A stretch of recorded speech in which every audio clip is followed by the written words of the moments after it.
빌리. 깜놀. 오랜만이네. 빌리, 잘 있었어? 나야 뭐 당근이지. 잘 있었삼? 어제 새로운 액션 영화 나왔던데 같이 보러 갈래? 나 그거 봤어. 강주. 예고편이 간지 났지. 나 한 번 더 볼래. 같이 가자. 그래? 그럼 가볼까? 맞다. 나 버커충을 해야 돼. 까먹을 뻔. 레일 귀찮네. 금방 다녀올게.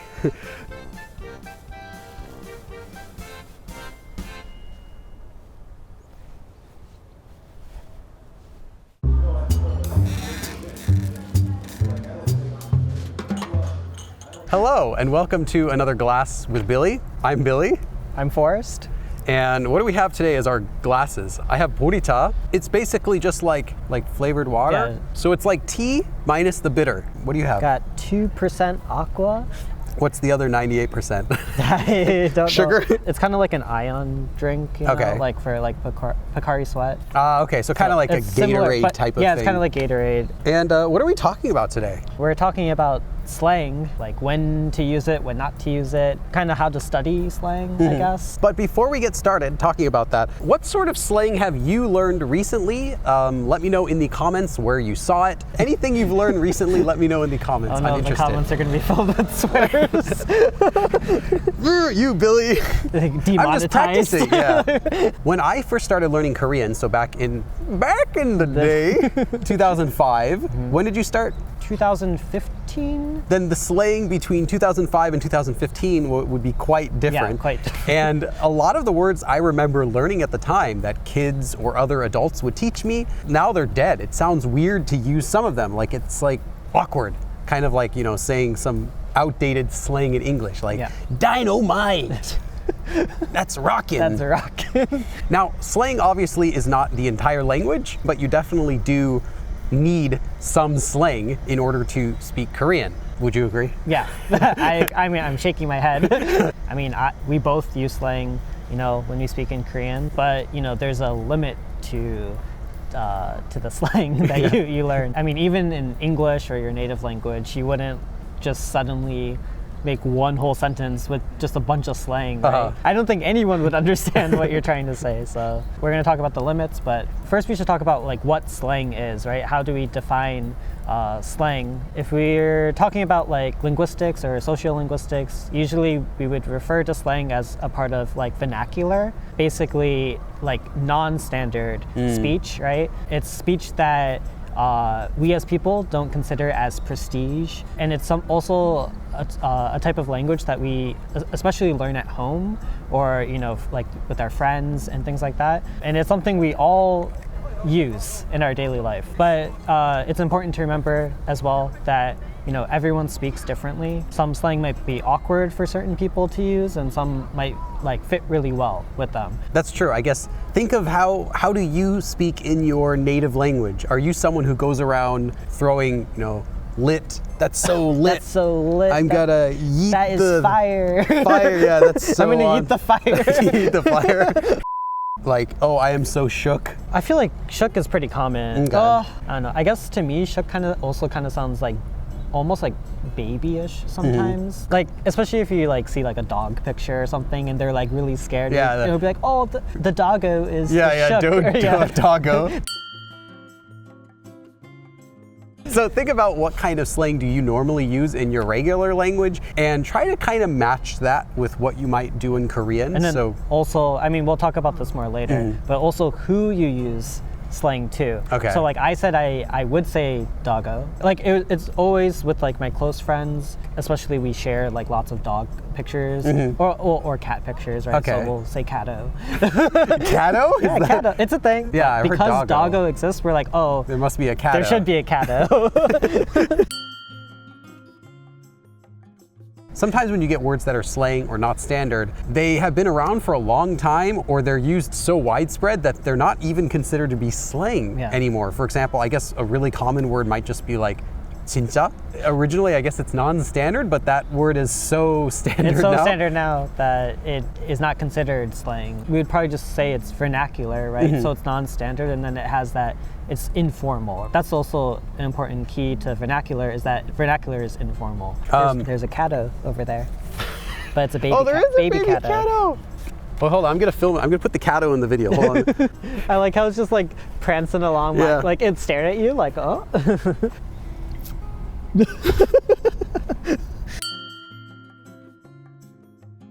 One of the tips that we want to give, I guess this might be one of the main tips for using slang, is don't simply learn A equals B. This word means this, you know, 진짜 means really. And that's it. Because you're going to be missing out on how to actually use that. Learn about who is using that word, where it's being used, and also where that word is from. For example, like say you learn a word that's being used online only, but then you use it in real life. It would be like saying, haha, BRB to your friend when you leave. LOL. Yeah, like ROFL, like raffle. There's like a lot of words too that are used like in groups, right? And like within your in group, the way you speak is different compared to like those out groups that you're part of, right? So you need to be aware of what groups of people use like certain slang. And then also you have to be sort of thinking about like, am I a part of that type of group? Or do I want to sound like I'm a part or do I of want to sound like that type of group?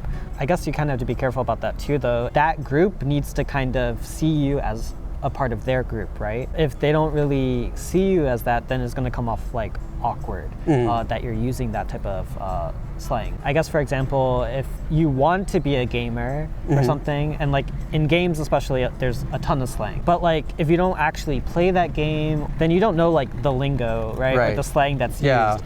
And then you start using it, but then those group of people will be like, they will wait know. a minute, They're like, wait, you don't play League. Like, why are you saying, like, what? Like, it could come off awkward. Another tip related to that is if you're not sure, so like who's using the word, where it's being used or whatever, you can also ask. Like asking is probably the best thing you could do. But I think also using the word like with different people, right? And then judging their reaction. If they're like, oh, that's really cringe, then I can kind of be like, okay, I can't really use this word yet, maybe. Like I'm missing something, you know, use it. But, you know, obviously you should be careful. It's better to ask before. The next tip, we kind of already talked about this, but just a little bit more about it, is just being careful when you're using words. So you're not going to be wanting to use a lot of slang or less common words like that to older people, simply because it can sound like you're being disrespectful. So, you know, we're here at my school. So so a good example is with professors, right? Or your teacher, even, you know, with your classmates. You know, you can't really just all of a sudden, you know, speak informally and use a lot of slang. You could maybe come off as like, maybe not as like intelligent. So yeah, a bit inappropriate. If you're in the same like group or something for discussion, then you might like start becoming closer with those group members, and then you might start like lowering your speech. You know, maybe there's like a certain slang word where you just really need to use it to like express what you feel about a certain topic. In those cases, it'll be fine. But then like a mistake that I used to make, my professors, especially like my first semester here, it was my first time being in a university. I wouldn't do well on a test. I'd be like, oh, 망했다. Right? That professor specifically, we're really close. And so he didn't really care, but then I told like one of my Korean friends, and I was quoting what I said. What you said to the professor. And then my friend was like, wait, you said that to your professor? They're like, no, you can't say that. Okay, so one example would be there are lots of slang words that they're slang, you know, they're not necessarily like swears, but they're pretty harsh slang. Technically, it's pretty bad. Okay, pretty bad. So you might learn a word, for example, 존맛. Yeah. Or JMTGR. Yeah, sure. 존맛탱. You would never want to say that to a stranger. You would never want to say that to someone you're not really close with, because it just sounds like you're like blowing up and like getting really casual with a stranger, and they would make them uncomfortable. Yeah, especially in Korean. In English or maybe some other languages, you have like the culture of like having small talk. Right, right. You know, being kind of casual. But like since there are speech levels in Korean and there's a type of hierarchy, I've definitely even run into Koreans that have like gotten upset because of like the way I spoke or something I said. It's only happened like I think like 1 or 2 times. Even those 1 or 2 times were like very kind of like eye-opening to me. I was like, okay, I need to be a bit more careful.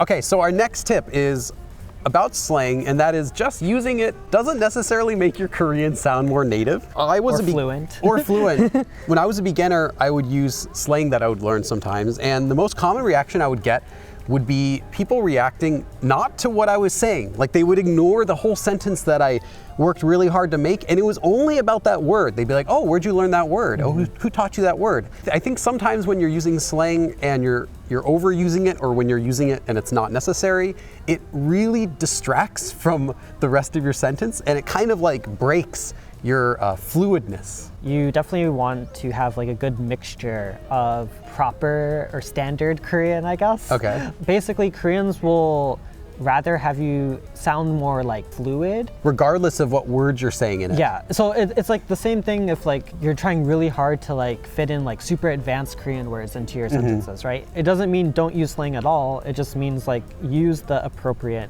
amount of slang. And obviously, that's going to be hard to determine what the appropriate amount is, right? Especially when you're like first learning. This semester I'm taking sociolinguistics, but in terms of slang or vernacular, there was like a study done on like the usage of vernacular. Like it basically has a graph, and basically when we're really young, we have a really high usage of vernacular. But then as we start aging, especially once we get to like 40 or 45, it goes like all the way down. So we stop using vernacular, or at least not new vernacular. Yeah, you would still technically use vernacular within certain groups. In overall usage, you start to speak more standard, and that could be because like you know, you're working more. But then as we start aging even more, the graph starts going back up for vernacular usage. So you restart using the older vernacular that you used to learned. use as a kid. You can think about like, you know, maybe like your grandparents or you know, someone that's like a bit older, and maybe in a more casual type of situation, they might start like throwing in like old slang. And we don't think it's weird because like that's the slang that they used in their generation. Right. And so hot dog. Yeah. Like if we heard, you know, a grandpa like say that, we'd be like, oh yeah. If we think about like Billy and I, it's like when you started learning Korean, like you came across a bunch of different slang, right? Yeah. And you probably still remember. Yeah, I remember a lot of it. And maybe you don't necessarily use it as much anymore, but like maybe with certain people that you meet, you it might like come up. And then, you know, the slang that I learned is like totally different from what you learned. You're gonna have like a big chunk of slang you're going to kind of sort through and use as your own. But then like as we get older and keep learning, I don't think it's likely that you're gonna just start using the new slang like, as you're older. That's gonna be pretty weird, right? If we kind of regress back or something. Yeah, that might be interesting to think if we do that. Yeah, then... or like if we become more standard. Another thing I'd also like you to comment, if you've been studying Korean for more than a few years now, also comment and let me know if you've noticed any slang changing since you've started learning Korean. Or like your usage of slang, I guess. Okay, thank you for watching. Thank you for joining me. Yeah, as always. And we will see you again next time. Kram? Are you gonna try it Nope. this time? I gave up officially. I thought about it this morning. 그럼 다음에 또 봐.